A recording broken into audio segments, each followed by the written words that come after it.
Thank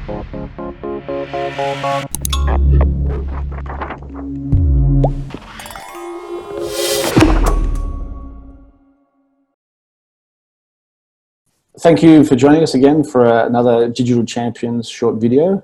I'm joined here by Ernest Chu, CEO of Globe Telecom from the Philippines. Thank you, Ernest, for joining us and allowing some time for us to get your insights on leadership and digital in Philippines and the region. Glad to be here, Julian. Always good to talk to you. Great. Thanks. Maybe to start off, you are one of the longest serving mobile operator CEOs in Southeast Asia. You know, I mean, you've been leading from 3G through to 5G now. And during that time, you know, Globe's market share and position in the market has changed pretty significantly. I suppose what would be your key insights to your success and the success of Globe over that period? Well, for us, it's basically just following consumers, right? And where consumers are headed. One of the keys was we called it right and came in at the right time when people were shifting out of what was then voice and SMS as the mainstream service to data. And we journeyed people from switching out their phones to smartphones and then introducing the various use cases relating to data, which drove up data consumption immensely. And then we proceeded to, you know, kind of whet their appetite with regard to entertainment. You know, we brought in all sorts of music and video options for them to stream data with. So it's a constant monitoring of what the consumers need. And even during these times of COVID, we're looking at how the dynamics are changing, where the home has now become central to everything, you know, as opposed to the mobile phone, which they use when they go out, where they're not going out, right? You know, the home used to be the center of living, all activities related to living, which is just entertainment pretty much when people get home from school or work. But today it's a center for work, the center for education, and the center for entertainment. And the needs have changed quite dramatically. We're also feeding them and looking at what they need in terms of their payments and their in fintech, right? And so that's when GCash has really significantly scaled as well. You know, so bottom line is just, you know, don't stray away from looking at what consumers need. Evolve with your consumer. Consumers do evolve their needs depending on the situation, and with COVID, it's shown that you know, things can change in 6 months. Not even that, can change overnight pretty much with the pandemic hitting us. Okay, I suppose Globe has been one of the first countries or first operators to actually launch 5G, not only in the region, but actually a first operator really in an emerging market to launch 5G. So it's really made Globe really a pioneer, not only in Southeast Asia, but across APAC. And what is the plan for Globe to roll out 5G more nationwide? And how do you see this technology can give Philippine businesses that edge maybe in the market and also regionally? Well, for us then, the first impetus to use 5G or roll out 5G was to experiment with it with FWA, fixed wireless access, given the fact that there's quite limited fiber rollouts in the country, and you know, see how that works out. Obviously, cost of CPEs or modems are still expensive at the moment, and that's really kind of slowed the deployment of that particular product. That what came about was the advent of low-cost 5G phones. I mean, we're seeing phones come in the $200 to $300 range now, which makes it affordable to the middle market, right here in the Philippines. And so we've chosen 5G as a supplement, you know, to our 4G networks, which tend to get, you know, quite congested given the fact that we've got limited sites. You know, the Philippines is blessed that operators here have bountiful spectrum, but we don't have many sites given the limitations we had for many, many years of being able to build because of the permit requirements. Glad to report that that's also been alleviated by the government, you know, with the new anti-red tape laws coming into effect, and a new law called Bayanihan 2 that's put in place that basically eliminated almost the majority, if not all, of the permits required to build telco infrastructure. So for us, having two networks, you know, 5G and 4G to deliver that data would be key to delivering continuous capacity to the public. Of course, with 5G come a lot of benefits. Everybody knows what the benefits are, and we hope that Philippine business can take advantage of it. There's still quite a number of businesses that require fiber connections that don't have it today. Low latency and eventually network slicing and the like can be a possibility. But we do expect that initially it will be capacity and speed, which will be benefiting consumers as well as businesses in the Philippines. Fantastic. I mean, it's great that you can bring it to the Philippines so early. I suppose moving on then maybe to mobile money, Africa is often referred to as the home of mobile money. But I remember, nearly 20 years ago studying Globe's efforts in, as being the pioneer of mobile money. Now that you've partnered with Ant Financial for GCash, seeing great boom in the number of subscribers and growth in the usage. So across Southeast Asia, we're also seeing many non-telco based payment systems now. So, from your perspective, is the golden age of telco mobile money services in the past, or what is your advice to other telco CEOs now for financial services, given that you so much experience and now partnered with Ant? Well, for us, the length of time required, a lot of it was devoted to actually simply keeping the brand and the concept in view of the consumer. I mean, GCash has not been a short journey.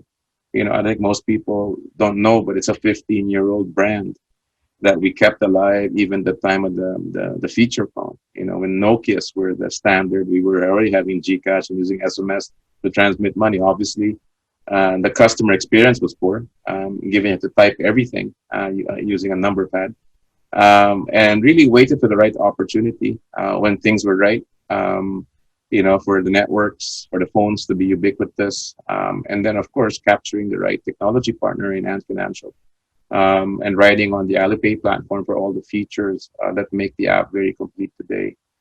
I think telcos for now should still look at opportunities, but there's the market is maturing, and with GCash already in place, for instance, in the Philippines with 25 million accounts, and many millions of people who use the app monthly. We don't disclose monthly active users.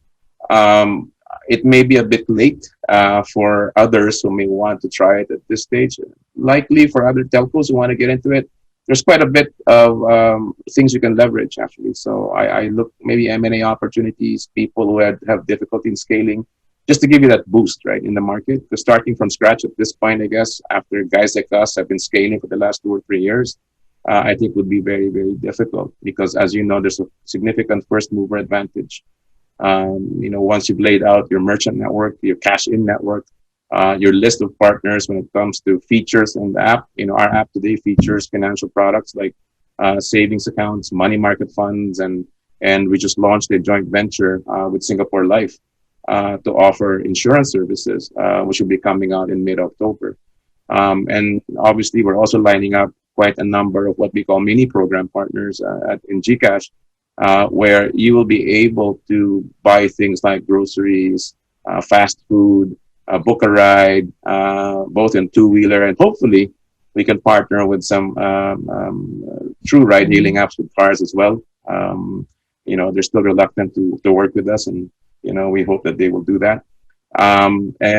So it will become a complete lifestyle app. One that really can truly run your life. One of the features that we have in our app today that we see that's wonderful is people use it more than twice a day. For those that use it daily, it's an amazing stat that I think holds a lot of potential. So I think it behooves telcos to look at the space and see what opportunities there are to jumpstart and leverage what we've built the telco side into the fintech space. That's great.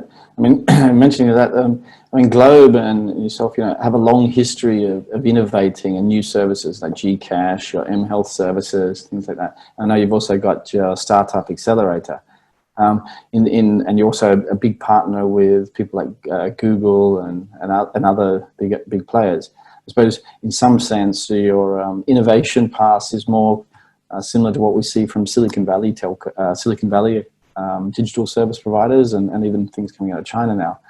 Is that like a key part of Globe's ethos and DNA to be innovating and always seeking these partnerships? It is part of both our sort of a business strategy as well as our purpose, right? We have a purpose at Globe to try and help the Filipino improve their lives through digital means. We brought the pipes that enable digital services to come across, and we would like to make sure that we deliver those services as well if not present in the market. As I said in my opening, the most important thing is to truly understand where the pain points are and follow these consumers. And consumers in the Philippines have lots of pain points, given it's an emerging market. And there's a lot of poverty. There's a lot of difficulty with people living their lives, particularly with COVID.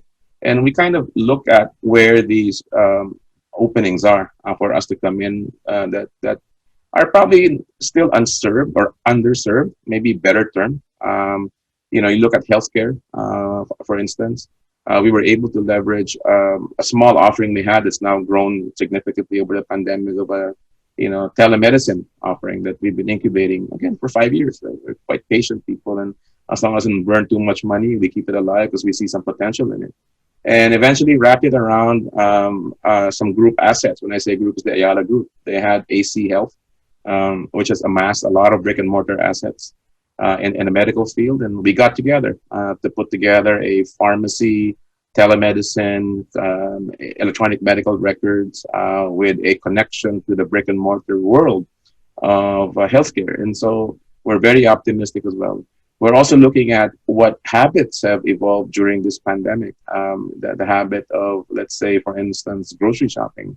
We're exploring partnerships in that area as well, to see if there's something, because what we see today in that particular field, and as I say, it's underserved, is it's all about concierge services. It's not actually a true, you would say, supermarket on an e-commerce platform style, right?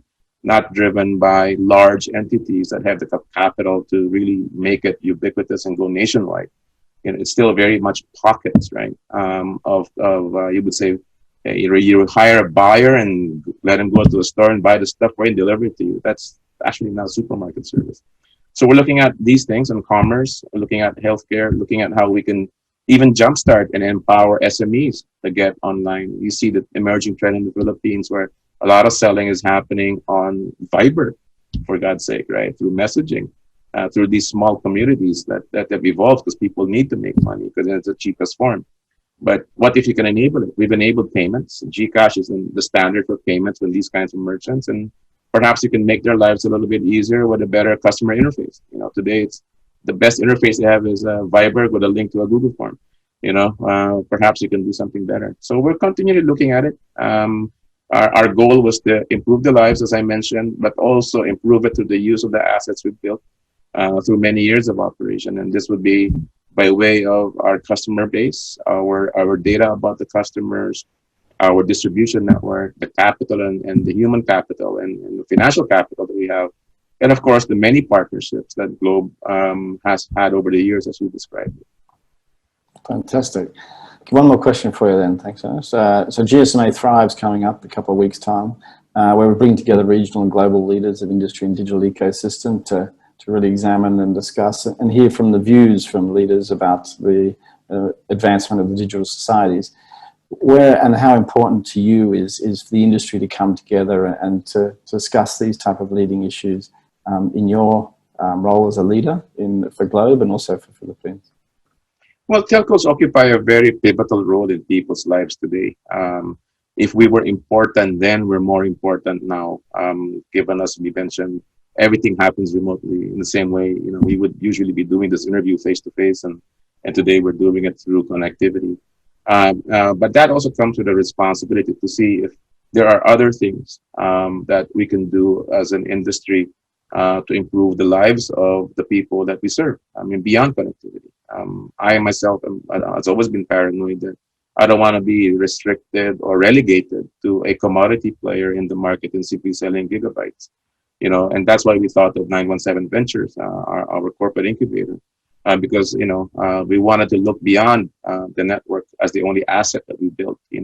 As I mentioned in the previous question, the data about customers, the relationship with the customers, the distribution networks, all can be parried and all can be, you would say, levered to become another new business, very similar to what we've done with GCash. Getting together as a group, I think, gives us many ideas of what's happened and what have been tried in other markets. I find that very gratifying. And it's one of the reasons I attend MWC every year, is to gain new ideas. and that we can experiment with, we can try in our respective markets. Okay, thank you very much for your insights and time today, Ernest. It was a great interview. I look forward to catching up one day in person in the near future. You're welcome. Glad to be here.